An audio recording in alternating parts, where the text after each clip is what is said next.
It's all part of the same tapestry.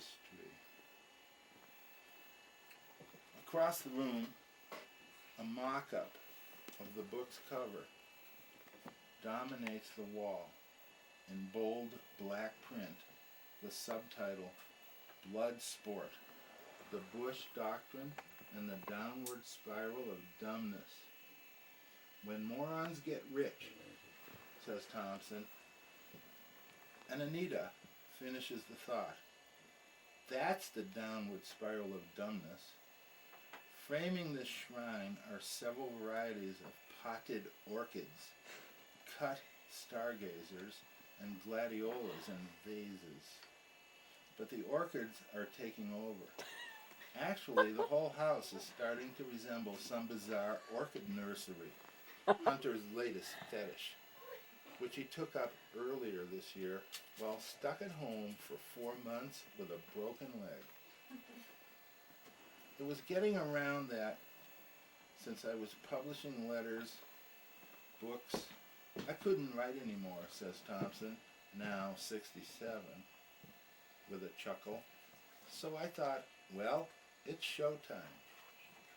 In fact, Hunter has written more in the past 3 years than he did in the previous decade.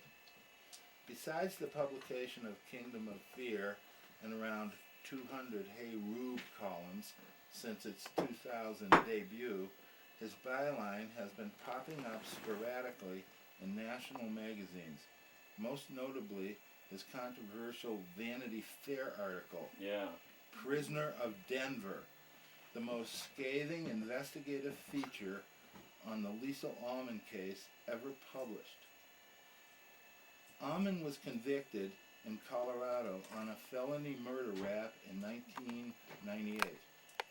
Under a draconian state law, she was sentenced to life without parole for the murder of a Denver cop, even though she was handcuffed in a police cruiser when the officer was shot to death blocks away. Every aspect of the system failed her, says Thompson, explaining why he took up her cause back in 2001. The case had every ingredient of advanced judicial corruption and was so horrible. The case had every ingredient of advanced judicial corruption and was so horrible that I couldn't resist it, really. It applies to me. It applies to every 19-year-old girl in Denver or anywhere who might be riding around at night and partying. Today, Lisl, tomorrow you. Wow, this is nice. Hunter's continuing work on the Auman case amounts to one of the most corrosive attacks, not only on Colorado law enforcement, but on the perverse underbelly of the American judicial system to date. Thompson's campaign has brought more than 456,000 hits on Lisl's website, along with online rebuttals by the Denver DA, who called Thompson's work incendiary ranting. When I later read the DA's remarks to Hunter over the phone, his response was, "Good. We've got him out of his hole now."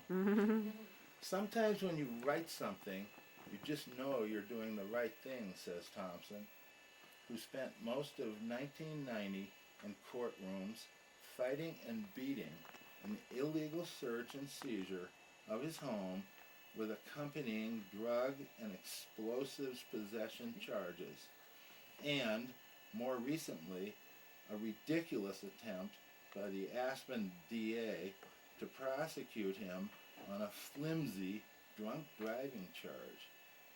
Naturally, he felt a kinship with young Auman, who knew nothing about her rights and got helplessly bulldozed by the system.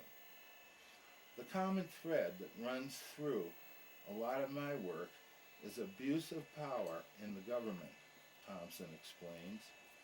I'm well aware of the lengths they'll go to get somebody.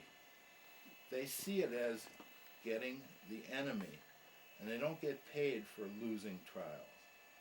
The idea of the Fourth Amendment Foundation, which Thompson founded after his own 1990 debacle, was to make sure we had lawyers in every state that would be ready to take the cases of people like Lisl. It goes back to that saying, never talk to the cops. Your right to a lawyer is your only ticket out of the system. Taking issue Thank you for with the advertising. judicial corruption is nothing new for Thompson. The trend began with his 1971 expose, Strange Rumblings in Aslan, an article written for Rolling Stone magazine. Good. Yep. Good interview. Oh, there's another page.